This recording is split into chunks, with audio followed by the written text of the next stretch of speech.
If you go to a Google map of Rio de Janeiro and put it into 3D mode, you can see what the city looks like as it was designed by urban planners. But you'll notice parts of the city that don't look like the rest. See the difference? The people who live in these parts of the city with the clean lines and the well-thought-out design are called people of the asphalt. The people who live in these parts of the city are called people of the hill. Even though the people of the asphalt and the people of the hill live closely intertwined throughout the city, they live vastly different lives. These informal communities that look like houses stacked on top of each other, sprouting out of the jungle, are called favelas, home to both vicious drug gangs as well as some of the most peaceful, creative, and resourceful people in Rio. I want to show you what they look like on the inside.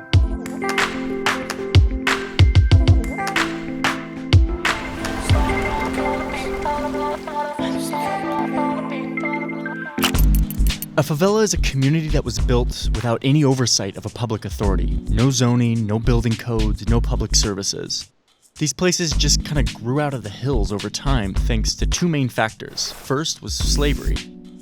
Brazil imported 11 times more slaves than the United States did, and Rio alone was home to more slaves than the entire American South. Slavery ended in 1888, and free slaves, still denied many rights in society, built these informal communities on their own. In more recent times, favelas have been fueled by massive migrations from rural Brazilians coming into the city looking for work. Not able to find affordable housing, these workers built their own communities. Today, 25% of Rio's residents live in these favelas.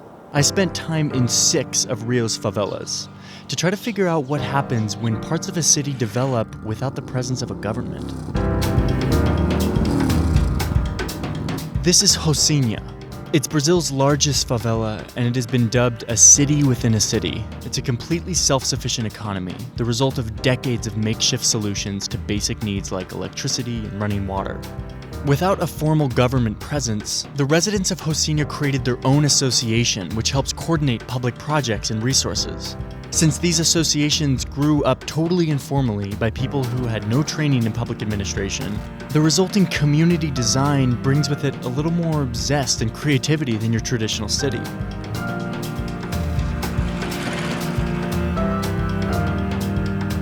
But make no mistake, Rocinha is a full-on, functioning mini-city within the city of Rio de Janeiro. This impromptu resourcefulness is common within favelas. Here I am in Vidigal, a favela not far from Rocinha. This man Paulo is showing me his garden, but it wasn't always a garden. 15 years ago, this hill that we stand on was teeming with garbage. Paulo decided to clean it up, planting trees and cultivating a garden space that now produces fruit. He did this without asking permission because, after all, there was no one to ask permission from. If you look around the garden, you'll realize that everything is made from trash.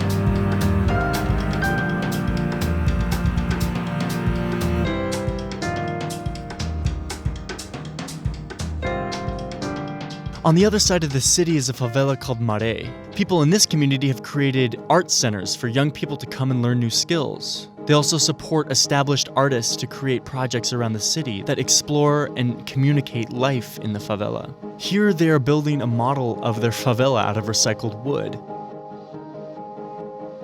In Providencia, a favela near the port zone, I met up with this guy, Mauricio, a photographer who lives in this amazing house.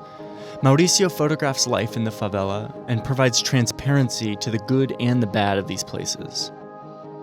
He thinks of photography as a weapon to fight against everything from drug cartels to the government when they show up trying to remove parts of his community. Whenever he sees corruption or foul play in his community, he photographs it and distributes it to a network of local and international media contacts. Over the years, people have learned not to mess with him. É sempre brigando. Então, essa é uma arma que dói muito neles. A fotografia dói muito neles. Você resolve muito fácil com a fotografia. So why are these people who live in poverty and neglect so driven to create beauty in order to survive? É porque você sempre espera pelo poder público. E o poder público nunca está pronto para você. Porque se a gente não fizer aqui, não é eles que vão vir aqui fazer. As coisas são mais permitidas. E outro é um lugar muito esquecido. This reality of neglect from public investment has created a culture of creative survival. But there's a dark side to this too.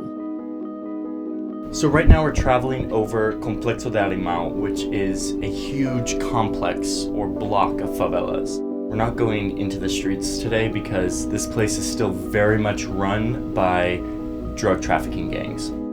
I would be sugarcoating the situation if I didn't talk about the fact that drug gangs still have major influence in a lot of the favelas, and Alemão is one of those places. Perhaps the most powerful gang in Rio is called the Red Command, a group that began as a left-wing political rebellion and whose headquarters are here in Alemão. Cocaine arrived in Rio in the 1980s, enriching the gangs and allowing them to grow in power and territory. The Red Command became more violent and lost its political ideology, focusing entirely on drug and arms trafficking. The fact that favelas are informal and unregulated, it means both that they can become incredibly vibrant because people can take this attitude and build on qualities and be creative and change your environment. But it also means that you can get incredibly dysfunctional places when the energy and the kind of approach is the opposite. So you have these two extremes and they come out of the same force of kind of informality and lack of regulation and kind of flexibility. In 2008, the city of Rio was ready to take over the lawless territories of Rio. They assembled a special force of police officers to enter the favelas and drive out the gang influence. They called this process pacification of the favelas. But this gets tricky really fast. There's been this big discussion in the United States about police brutality, but Brazil is on a whole different level when it comes to police violence and corruption. Human Rights Watch estimates that US police kill 1 person for every 37,000 arrests. In Rio, they say that number is 1 in every 23 arrests. So you can see why some felt skeptical of letting the police come into the favelas to try to restore order. This is Santa Marta. It's the first favela that received pacification forces back in 2008. It also happens to be the place where Michael Jackson decided to shoot a music video. Era muito violenta, uma comunidade muito violenta, um poder armado muito forte aqui, né? Tinha dia de tiroteio começar de manhã e terminar à noite, em pleno na praça. Depois da pacificação, foi a zero. Chegou a zero. Pacification worked for Santa Marta and a few other favelas for the first few years after 2008. But this favela is small, and the city dedicated its best police forces to the job. It's been a whole different experience in places like Alemão and other bigger favelas. Many of the favelas that I visited that had apparently been pacified were very clearly still under the influence of the Red Command. So while there have been some successes in pacification, the city still has a huge challenge ahead of it in taking control of these places. International attention paid to favelas is usually directed towards the conflict between the gangs and the police. There's movies and video games about this.